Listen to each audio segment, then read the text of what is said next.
News. The global outbreak of common sense seems to have infected the civil service.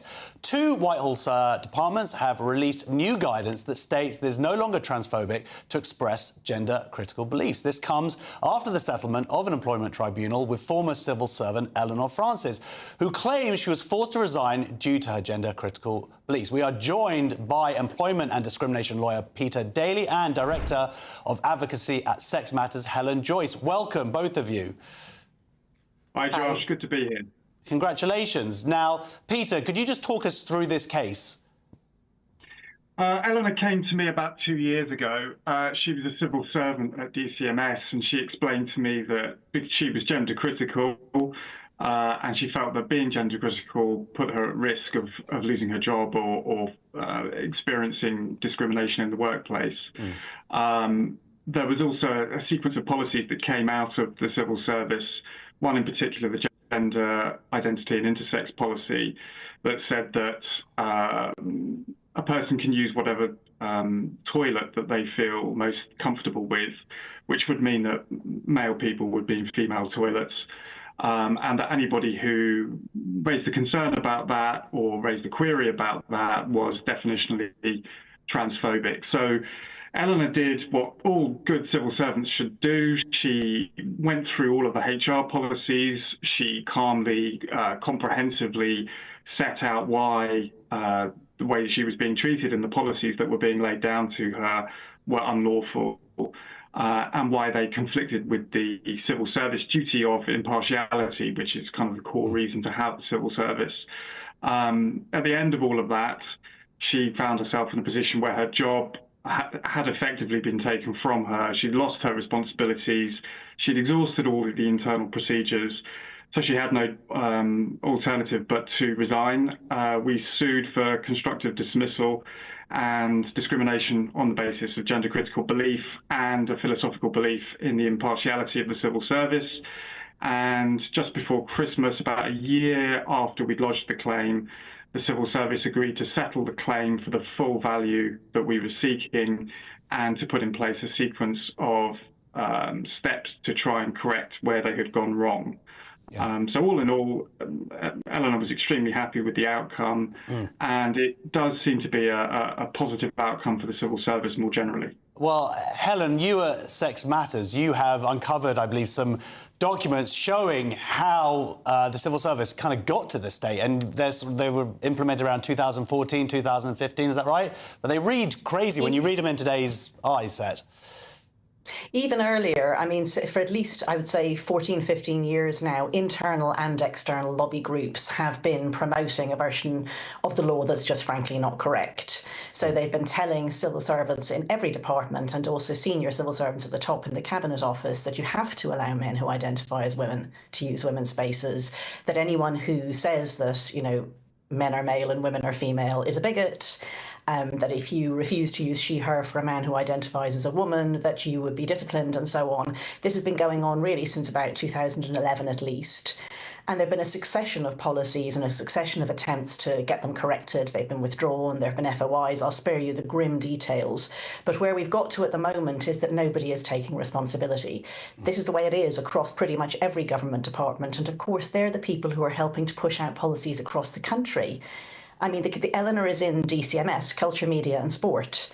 And Culture, Media and Sport has not been doing the work that it should have been to stop men from identifying into women's sports. And we can't get the attention of the department to try to get this fixed across the country at large, rather than having to work by one sport at a time.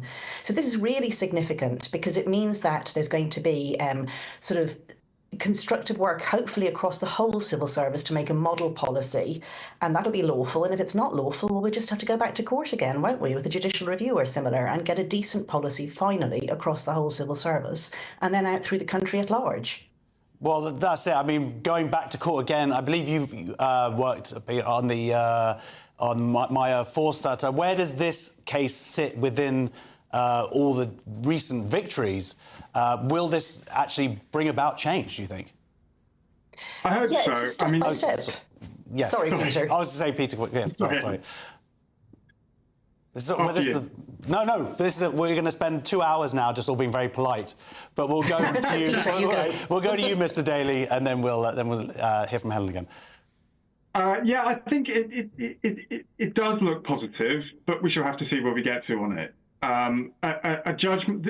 This is a settled case. We don't have a judgment. We feel that we've held the civil service's feet to the fire and everything looks positive. And as far as it's possible to commit them to future action, I think we've done that. But it is up to them now to take steps. So we shall have to see where we get to on it. But there does seem to be a genuine realization on their part that things cannot continue as they are. It's extremely unusual for the civil service to settle a claim for the full value of the claim at an early stage. It's also extremely unusual not to put confidentiality requirements in the settlement agreement. So those things do speak quite positively, but we'll have to see where we get to on it. Well, Helen, this is just 2 departments, I believe, who have now promised to sort out their policies.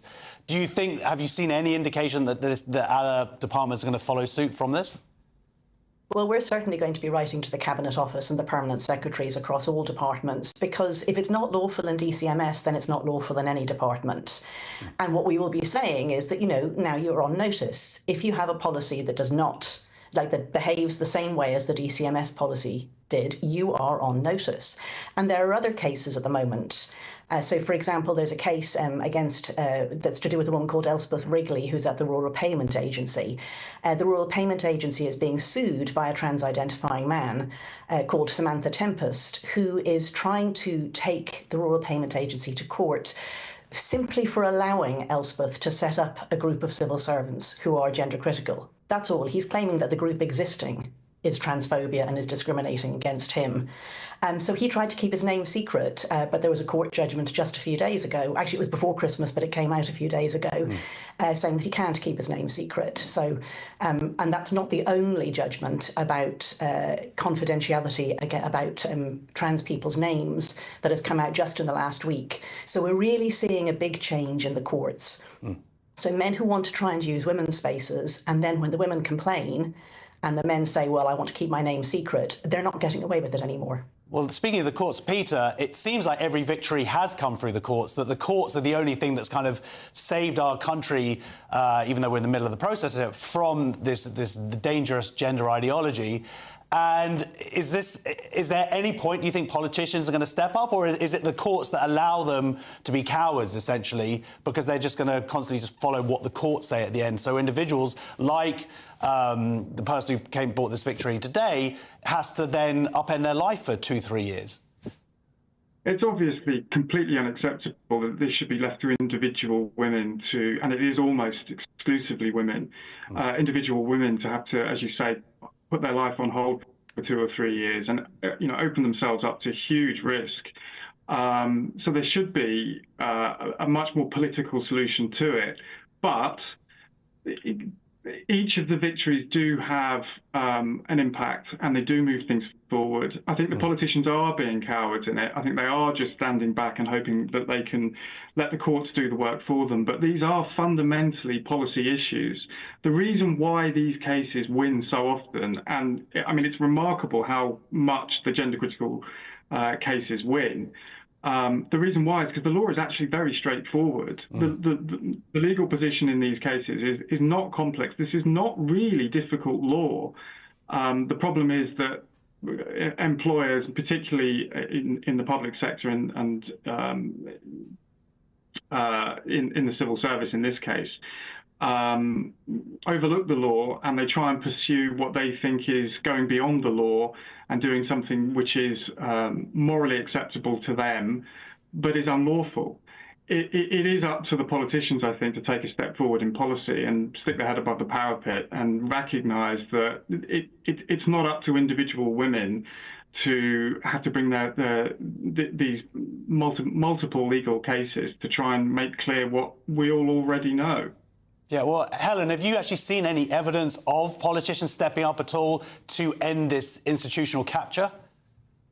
Not on any side, I'm afraid. So Rishi Sunak said that he would change the law if he had become Prime Minister again after, in the last general election. But he had years to do that. He had years to fix it beforehand. He said he knew what a woman was, but he wasn't willing to change the law to really clarify that the Equality Act really means sex, male and female, when that's what it says. So he could have done it and he didn't.